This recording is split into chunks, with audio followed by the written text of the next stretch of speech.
বাংলাদেশের চলমান আন্দোলনটার এবার একটা বিশেষ চরিত্র আছে। আমরা অনেকে খেয়াল করেছি কিনা জানি না, সেটা একটু বলতে চাই। এবং আমি বিশ্বাস করি এই চরিত্রটাই এই সরকারের সবচেয়ে বড় ডিজাস্টার ঘটিয়ে দিয়েছে দেশের ভেতরে এবং দেশের বাইরেও।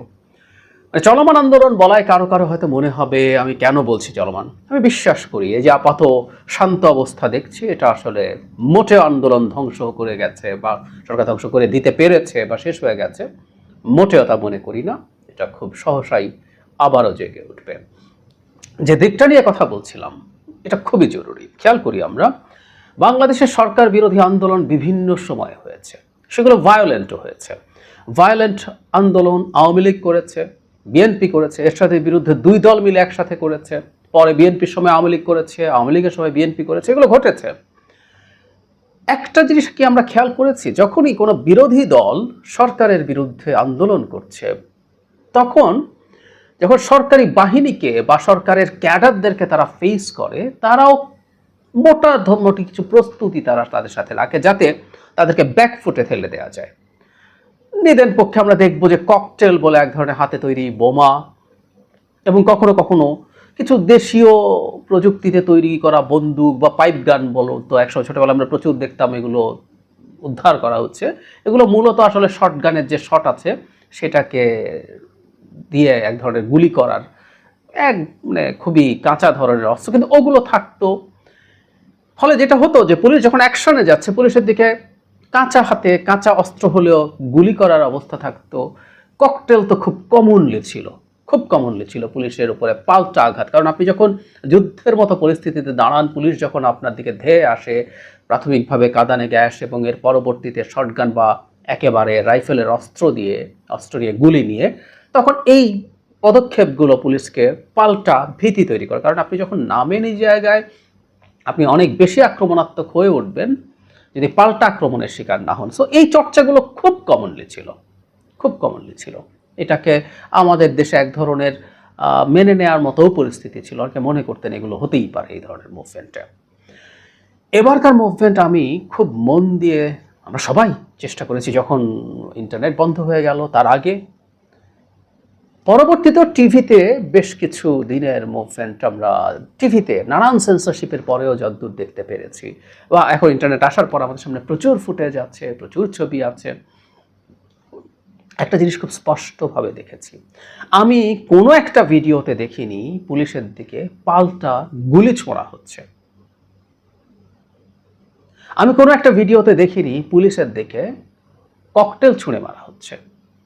বরং এটা দেখা গেছে পুলিশের ছুঁড়ে দেয়া টিয়ার শেল সারা পৃথিবীর অনেক দেশের বিক্ষোভকারীদের মতো ধরে সেটা উল্টো থ্রো করা হচ্ছে, আর ঢিল পাটকেল মারছে, হাতে কারো কারো লাঠি আছে। কোনো রকম কোনো ধারালো অস্ত্র পর্যন্ত ছিল না। ধারালো অস্ত্র ছাত্রলীগের হাতে, আমরা পুলিশের পাশে থেকে ছাত্রলীগের হাতে আমরা দেখেছি, ধারালো অস্ত্র ছিল না আন্দোলনকারীদের হাতে। তাহলে কি ছিল? গুলতি দেখেছি কারো কারো হাতে, গুলতি, ইট পাটকেল, বাঁশের লাঠি এবং পুলিশের ছুঁড়ে দেয়া কাঁদানে গ্যাস তারা পাল্টা ফেরত মারছে।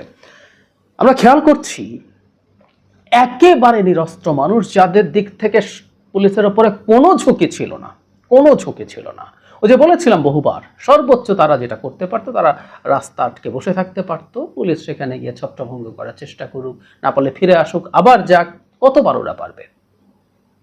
আপনি স্রেফ গুলি করেছেন এই ধরনের মানুষ যারা পুলিশের ওপরে ন্যূনতম কোনো হুমকি বা ঝুঁকি তৈরি করেনি।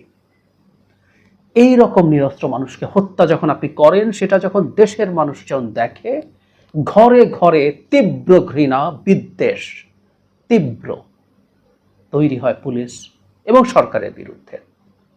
একই সাথে যেটা হয়তো সরকার এগুলো পৌঁছে না, যদিও এবার মনে হয় পৌঁছতে হবে, কারণ ভোটের দরকার নাই, কিন্তু মানুষ রাস্তায় নেমে আসলে কি হতে পারে হাড়ে হাড়ে দেখেছে। যতই জামাত বিএনপি ট্যাগ দেয়া হোক না কেন, যতই বলা হোক না কেন তারাই নেমেছে, তারাই এসব করেছে, জঙ্গিরা করেছে, সরকার তো জানে সাধারণ মানুষ প্রচুর মিছিলে, প্রচুর জমায়েতে দেখেছে একেবারে সাধারণ মানুষজন নেমে এসছে। সুতরাং এই মানুষের তীব্র ঘৃণা এবার সরকারের জন্য বিরাট বিপদ তৈরি করতে যাচ্ছে। একেবারে নিরস্ত্র মানুষকে যেভাবে গুলি করে মারা হয়েছে, বাড়িতে গিয়ে গুলি করা হয়েছে, এরকম ভিডিও আমাদের সামনে আছে। বাড়ি থেকে ধরে নিয়ে যাওয়া হয়েছে, পেটানো হয়েছে ধরে নিয়ে গিয়ে, এখন তো গ্রেফতার হচ্ছেই।